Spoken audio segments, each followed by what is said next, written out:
Piece ইয়াবাও যেন এই দেশে বিক্রি করতে। এজন্য আমি নিজে রাতের বেলা দরকার হলে অভিযান করব। আমি বলেছিলাম বাংলাদেশের এমন একজন এমপি হবে যে রাতের বেলা নিজে অভিযানে থাকবে, তারপরে আগামীর ভবিষ্যৎ যুবকদেরকে ধ্বংস হতে দিবে না ইনশাআল্লাহ। সরকার আমাকে 1,77,000 টাকা বেতন দেয়।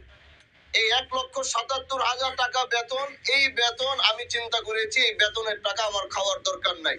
যারা আমাকে মাদক ব্যবসায়ী ধরিয়ে দিবে তাদেরকে এখান থেকে আমি তাদেরকে নগদ অর্থ দিতে থাকবো। কিন্তু দুঃখের বিষয় হলো আজকে যখন ইউনো অফিসে বসে আমি কথা বলছি, গতকালকে রাতে আমার কাছে রিপোর্ট আসলো এই এলাকার মানুষ কষ্ট করে ওই সবচেয়ে বড় মাদক ব্যবসায়ী মনিকাকে ধরিয়ে দিয়েছিল। মনিকাকে ধরিয়ে দেওয়ার পর মনিকা 3 দিনের মাথায় আবার চলে আসছে, তাই না? এজন্য আমরা বলতে চাই, আমরা কষ্ট করে এই কথাটি আমি বাংলাদেশ জাতীয় সংসদে বলেছি, আপনারা শুনেছিলেন যে আমরা তাদেরকে কষ্ট করে ধরিয়ে দেই আর 3 দিন 4 দিন পরে জামিন নিয়ে তারা আবার এলাকায় আসে।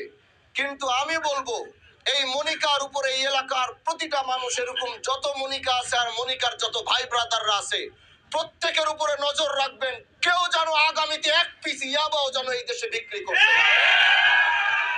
এজন্য আমি নিজে রাতের বেলা দরকার হলে অভিযান করব। আমি বলেছিলাম বাংলাদেশের এমন একজন এমপি হবে যে রাতের বেলা নিজে অভিযানে থাকবে, তারপরে আগামীর ভবিষ্যৎ যুবকদেরকে ধ্বংস হতে দিবে না ইনশাআল্লাহ।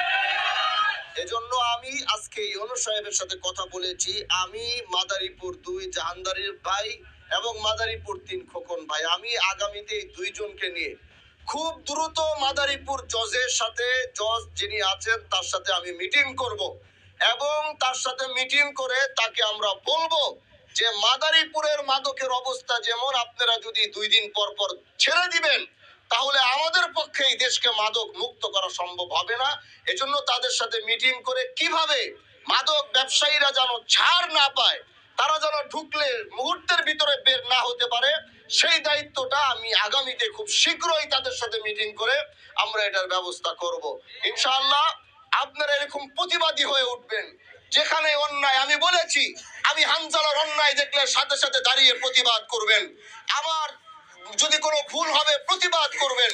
আমি অন্তত এই শিবচরের মানুষের সেই বাক স্বাধীনতা ফেরত দিতে চাই, যেখানে শিবচরের মানুষ অন্যায় দেখবে শিবচরের মানুষ গর্জে ওঠে সেখানে প্রতিবাদ করবে। পারবেন তো ইনশাআল্লাহ?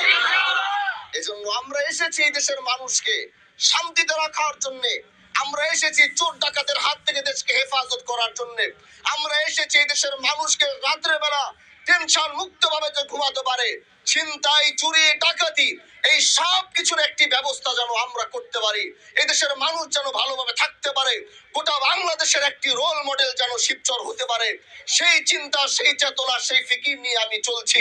আমার জন্য খাস করে দোয়া করবেন, সব সময় যেন আপনাদের সাথে, আপনাদের পাশে কাঁধে কাঁধ মিলিয়ে চলতে পারি, আপনাদের সাথে হাঁটতে পারি, সাথে চলতে পারি। শিবচরের মানুষকে যেন এমপি কে খোঁজার জন্য যেন যেতে না হয়, শিবচরের মানুষ যেন যখন তার এমপি কে দরকার তখনই যেন সে পাশে পায়, এরকম একজন এমপি হিসাবে যেন আল্লাহ আমাকে কবুল করে। হায়াতে বেঁচে থাকলে আবার দেখা হবে, আবার কথা হবে, সেই